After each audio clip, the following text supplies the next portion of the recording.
La société cherche à rendre les hommes et les femmes égaux, mais est-ce que c'est vraiment possible? Au-delà d'une question de société, c'est surtout une question de biologie. Les hommes et les femmes peuvent-ils fonctionner de la même manière? Si oui, comment? Sinon, pourquoi expliquer de telles différences? Et c'est ce qu'on va voir dans cette vidéo. Je vais donner vraiment les clés entre les différences des hommes et des femmes et surtout pourquoi en fait c'est important de savoir s'il y a des différences ou non pour vraiment adapter ton mode de vie et vivre beaucoup mieux en société et surtout en termes de santé, bien évidemment, car c'est le sujet du jour et surtout le sujet de la chaîne. On parle que de santé parce que c'est vraiment le plus important. Donc le constat, c'est qu'une société qui veut imposer une égalité, mais à quel prix? C'est pour ça qu'on va voir qu'il y a 5 points à retenir essentiels. Et la première, sans plus tarder, c'est une question de physique. Alors, on dit que les hommes sont plus forts et les femmes plus endurantes. Concrètement, lors par exemple de compétitions d'haltérophilie, eh bien, on voit bien que les records masculins sont beaucoup plus élevés que ceux des femmes. Notamment, on pense tout ce qui est épaulé jeté. Il y a les hommes, les records, ça va jusqu'à 200 kg, les femmes 150 kg. Et en fait, l'explication, c'est que les hommes ont 30 à 50% de plus de masse musculaire, ce qui fait qu'ils sont plus forts, notamment sur le haut du corps, et qu'ils ont un taux plus élevé de testostérone. Donc c'est plutôt une hormone masculine, enfin principalement masculine, et qui aide justement à avoir une plus grosse masse musculaire. Donc c'est logique, les hommes sont plus forts que les femmes. Cependant, les femmes sont plus endurantes. Donc ça veut dire que elles pourront fournir un effort beaucoup plus endurant, elles vont mieux récupérer sur le long terme, c'est notamment grâce aux fibres de type 1, justement, où là, eh bien, il y a plus d'endurance. Et finalement, du coup, les femmes résistent beaucoup mieux à la fatigue et pourront récupérer plus vite entre les efforts, que ce soit à la salle, que ce soit en natation, que ce soit en course. Eh bien, on voit bien qu'on peut fournir un effort plus intense, plus longtemps en tout cas, sans qu'on soit fatigué, alors que les hommes, ce sera plutôt des efforts courts mais très intenses, alors que les femmes, c'est plutôt des efforts longs et peut-être moins intenses, même si, bien évidemment, comme tout, il y a des exceptions. Je fais moi-même de la musculation, je sais soulever lourd, mais proportionnellement à mon poids, je soulève moins lourd qu'un homme. Et c'est notamment dû au fait que le corps brûle plus de graisse et du coup, le métabolisme des femmes est beaucoup plus stable au repos sur le long terme notamment. Ensuite, deuxième point qu'on va voir, c'est la douleur. Et oui, là aussi, il existe des différences. En gros, il faut savoir que les femmes résistent mieux à la douleur, mais par contre que les hommes récupèrent plus vite d'une blessure. Le cas concret, c'est par exemple, on le sait bien, lors d'un accouchement, on voit bien que la douleur ressentie est équivalente à une fracture de plusieurs os en même temps, donc c'est pas rien quand même. Et pourtant, les femmes peuvent tolérer cette douleur, plusieurs heures même. À l'inverse, les hommes, s'ils ont la même douleur, ils vont la ressentir beaucoup plus fort, ce sera beaucoup plus aigu et du coup, ils vont avoir plus mal, ils vont ressentir plus de douleur. Mais par contre, ils vont vraiment récupérer beaucoup plus vite que les femmes sur ce type de blessure comme une fracture, etc.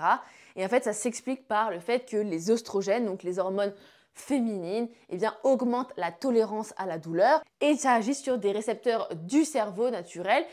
Et alors qu'en revanche, la testostérone, elle, ça va booster la régénération cellulaire, ce qui explique du coup qu'il y a une meilleure cicatrisation, une meilleure récupération musculaire, osseuse et ce que vous voulez. Ensuite, un autre point majeur qu'on peut noter, c'est une question de sommeil, parce que là aussi, on constate des différences. En fait, vous voyez bien que je fais vraiment les 5 différences les plus importantes, et notamment sur le sommeil. Eh bien, on dit que les femmes sont plus du matin et les hommes du soir. Parce que, en fait, il faut savoir que les femmes ont un rythme circadien plus court, environ 6 minutes de moins, et les hommes un peu plus long du coup. Et c'est le résultat, c'est que les femmes s'endorment plus rapidement et se réveillent plus tôt, alors que les hommes, eux, ont un rythme circadien, donc c'est vraiment le rythme du sommeil, l'horloge biologique, qui est plus long. Et donc du coup, forcément, ils se couchent un peu plus tard et ils ont tendance à être un peu plus productifs le soir. C'est logique du coup. Et du coup, ça c'est surtout une question d'hormones. En fait, il faut savoir que les hormones féminines, donc les oestrogènes, ont tendance à avancer l'horloge biologique, d'où le fait qu'elles ont moins de temps que les hommes, et que la testostérone, hormone masculine en majorité, eh bien, recule l'horloge biologique. Donc, c'est logique. Il faut savoir que chez les femmes, la mélatonine, donc l'hormone du sommeil, eh bien, elle démarre plus tôt, ce qui fait qu'elles vont se coucher plus tôt dans la soirée. Par exemple, une femme qui se lève à 6h30, elle aura tendance à commencer à être fatiguée vers 21h, 22h, alors qu'à l'inverse, les hommes, leur mélatonine, donc encore une fois l'hormone du sommeil, eh bien, aura tendance à se déclencher plus tard et du coup, ça va les rendre plus actifs en soirée et ils seront plus productifs. Donc du coup, ils ont tendance à décaler leur journée et du coup, ça leur permet de rester éveillés plus longtemps, plus tard et tout en restant productif sans ressentir cette fatigue que les femmes peuvent ressentir. Donc ça, c'est encore une différence. Il faut savoir également que chez les femmes, le cortisol, donc l'hormone du stress, eh bien, sera marqué plus tôt le matin. Il faut savoir que naturellement, le matin, on a un pic de cortisol donc, qui va monter et en fait qui va nous réveiller naturellement. En fait, c'est ça qui nous permet de sortir du lit.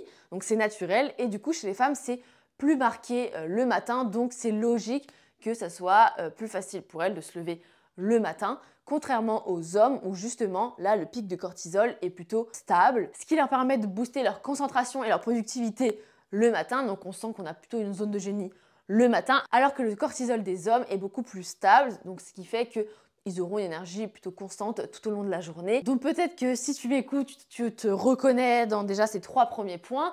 On va voir un 4e point, c'est l'espérance de vie. Donc on dit que les femmes vivent plus longtemps, mais les hommes vieillissent mieux.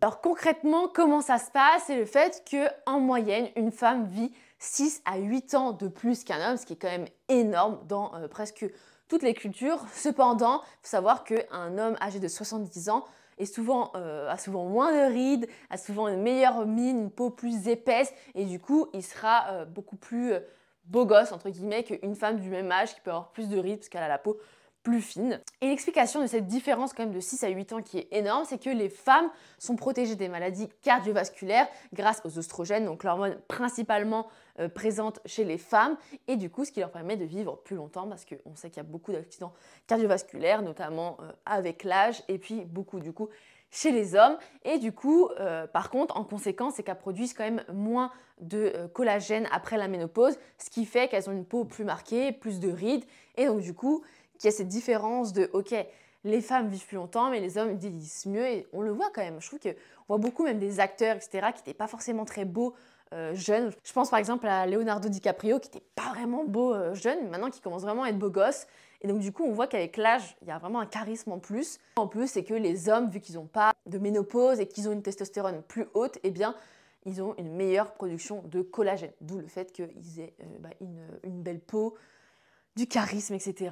en vieillissant. Et enfin, 5e point à regarder, c'est sur l'alimentation, parce que là aussi, il y a des choses à savoir sur quand on est une femme ou un homme, sur ce qu'il faut manger, et notamment par rapport aux lipides et aux glucides. Donc lipides, tout ce qui est bonne graisse, tout ce qui est le gras en fait, et les glucides, c'est tout ce qui est un peu sucre rapide, les sucres lents, enfin bref, voilà. C'est ça la différence et du coup, il y a une différence majeure entre les hommes et les femmes. En fait, les femmes vont beaucoup plus fonctionner aux lipides, donc aux bonnes graisses, notamment par le fait que les oestrogènes des femmes, donc encore une fois, les hormones féminines, utilisent les lipides pour justement fonctionner. Leur métabolisme préfère utiliser les graisses plutôt que les glucides. C'est une grosse source d'énergie au repos, mais aussi dans les efforts d'endurance. On a vu ici que les femmes étaient beaucoup plus endurantes.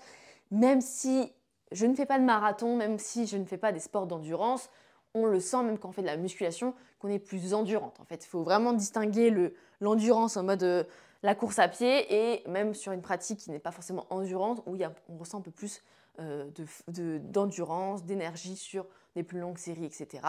Donc ça, c'est important de le savoir. Et puis en plus, autre point, c'est que sur l'alimentation, les hommes, eux, leur testostérone, donc l'hormone masculine, favorise l'utilisation de glucides et la production justement de glycogène, donc on retrouve dans les glucides. Du coup, leur corps va brûler plus rapidement les sucres et surtout pendant les efforts, du coup, comme on a dit, intenses, parce que là, c'est vraiment du glycogène, des glucides qu'il faut pour des gros efforts où on soulève très lourd, etc. Donc c'est logique. Et du coup, sur l'exemple d'endurance, si par exemple là, vraiment on prend le marathon, il faut savoir qu'une femme en marathon, elle va brûler plus de graisse et économiser justement son glycogène, ce qui lui permet de tenir plus longtemps sur un rythme modéré. Parce que quand on n'a plus de glycogène, eh bien on est KO, on est fatigué, ce qui peut justement expliquer le fait que les femmes du coup sont plus endurantes parce qu'elles n'utilisent pas de la même façon tout ce qui est lipides, glucides. Et donc du coup, les hommes seront beaucoup plus explosifs, beaucoup plus rapides. On le voit bien au rugby, au sprint, etc. Enfin, il y a quand même des différences entre les hommes et les femmes qui sont énormes. Et ça s'explique notamment par ce phénomène-là. En fait, c'est pour ça qu'une femme est naturellement grasse, c'est qu'elle a les hormones reproducteurs. Et pour les protéger, il faut du gras. D'où le fait que les femmes tolèrent beaucoup mieux les lipides. Et c'est d'ailleurs pour ça qu'il faut minimum 1 gramme de lipides par poids de corps pour une femme. Et ça, c'est grand minimum. Les hommes, c'est à peu près 0,8 g à 1 g par poids de corps, alors que les femmes, ça peut même monter à 1,4 g par poids de corps. Donc, faites vite le calcul. Si c'est minimum 1 g, peser 70 kg, il faut 70 g de lipides par poids de corps. Alors que pour les glucides, les hommes auront beaucoup plus besoin de glucides, donc c'est-à-dire tout ce qui est riz, pâtes, pommes de terre, les fruits, enfin beaucoup plus en quantité par rapport aux femmes parce que justement, même eux au repos, eh ben, ils utilisent des glycogènes, des glucides et c'est pour ça que les hommes peuvent un peu moins résister en cas de jeûne, qu'il y a une grosse perte d'énergie. Et que voilà, en fait, par rapport à leurs efforts du quotidien, eh bien, c'est vraiment des glucides en plus grande quantité qu'il faut. Je ne dis pas que les hommes ne doivent pas manger de lipides, comme je l'ai dit, il faut 0,8 g à 1 g par poids de corps. Mais du coup, c'est intéressant de savoir ça, parce qu'en fait, quand on comprend ça, on comprend comment le corps fonctionne et qu'est-ce qu'il faut vraiment lui donner pour qu'il fonctionne à la perfection. Là, encore une fois, ce n'est pas une question de c'est mieux, moins bien. Non, on s'en fiche, c'est juste comment le corps fonctionne chez un homme, comment le corps fonctionne chez une femme. Et quand on sait ça, eh ben, c'est beaucoup plus simple. Donc, par exemple, pour les femmes, en source de lipides, on peut avoir tout ce qui est à base d'oméga 3, donc les poissons gras, les avocats, ça peut être les oléagineux, l'huile d'olive, ça peut être le fromage aussi. En fait, ça, c'est les lipides, les œufs, par exemple. Alors que, justement, comme je l'ai dit, les hommes, c'est plutôt pommes de terre, patates douces, riz, ça peut être des flocons d'avoine, enfin bref. Vous verrez que chez les femmes, il y aura un meilleur équilibre hormonal si on lui fournit assez de lipides. Et on sait qu'aujourd'hui, les hormones, c'est essentiel. Et c'est pour ça que les femmes, d'ailleurs, sont plus sujettes à des maladies liées aux hormones, parce que c'est notamment dû aux grandes quantités d'oestrogène et de progestérone, donc hormones féminines. Alors que les hommes, justement, il faut veiller à avoir suffisamment de glucides avant, après l'entraînement, pour justement favoriser, maximiser la récupération musculaire et la prise de muscle en général. Mais encore une fois, je ne dis pas que les femmes ne prennent pas de muscles, mais c'est vraiment pour comprendre un peu ces différences-là. Et quand on sait du coup ces 5 poids, quand on connaît les 5 points et surtout les 5 différences, que vous avez vu qu'il y a vraiment des différences partout, eh bien on peut vivre beaucoup plus facilement et on se rend compte que c'est pas une question de oui, la société, elle n'est pas juste, etc. Non, en fait, c'est une question de biologie. Les hommes et les femmes ne sont pas faits pareil et ça ne sert à rien de vouloir égaliser. Et bien sûr, il y a des exceptions comme les sportifs de haut niveau qui sont très suivis, etc. Et du coup, on peut avoir des hommes très endurants, on le voit bien sur les marathons, etc. Et des femmes très fortes sur d'autres sports comme le sprint, comme l'haltérophilie. Mais ce sont des exceptions, ce sont des sportifs de haut niveau. Et toi, comme moi, on n'est pas dans ces cas-là, on est plutôt dans ce cas-là, plutôt général. Et du coup, c'est important de connaître ces différences pour justement avoir une meilleure énergie tout au long de la journée, tout au long d'une vie.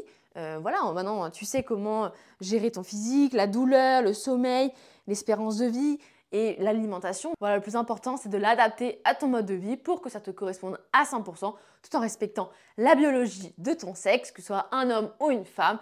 Et j'espère vraiment que cette vidéo t'a plu. Si ça t'a plu, n'hésite pas à liker, à commenter, à justement activer la cloche. Dis-moi en commentaire du coup, est-ce que tu te retrouves dans cette habitude? Est-ce que si tu es un homme, tu te rends compte que tu es plus du soir? Est-ce que tu es une femme? Est-ce que tu te rends compte que tu as besoin de plus de lipides pour bien fonctionner? Enfin bref. Et dites-moi en commentaire un peu, j'ai envie de savoir si ça correspond à vous, à vos habitudes et est-ce que vous serez prêt justement à un peu changer vos habitudes pour être encore plus en forme et surtout d'ailleurs si vous voulez continuer à optimiser votre santé, votre alimentation, sachez que j'ai créé une marque qui s'appelle nutripreneur.com. C'est une marque de compléments alimentaires 100% naturels, faits en France, hautement dosés, assimilés, où là, on retrouve des produits qui peuvent justement vous aider à booster votre énergie au quotidien, des vitamines, des minéraux et même des plantes adaptogènes qui sont essentielles et qui vont vous booster votre énergie, qui vont améliorer votre sommeil, qui vont gérer votre stress, etc. Donc, n'hésitez pas, vous avez d'ailleurs 15% avec le code Bienvenue 15 car vous venez de YouTube et c'est important de vous récompenser car votre soutien est plus qu'essentiel. Donc n'hésitez pas à faire un tour, je mets le lien en description et moi je vous dis à la semaine prochaine.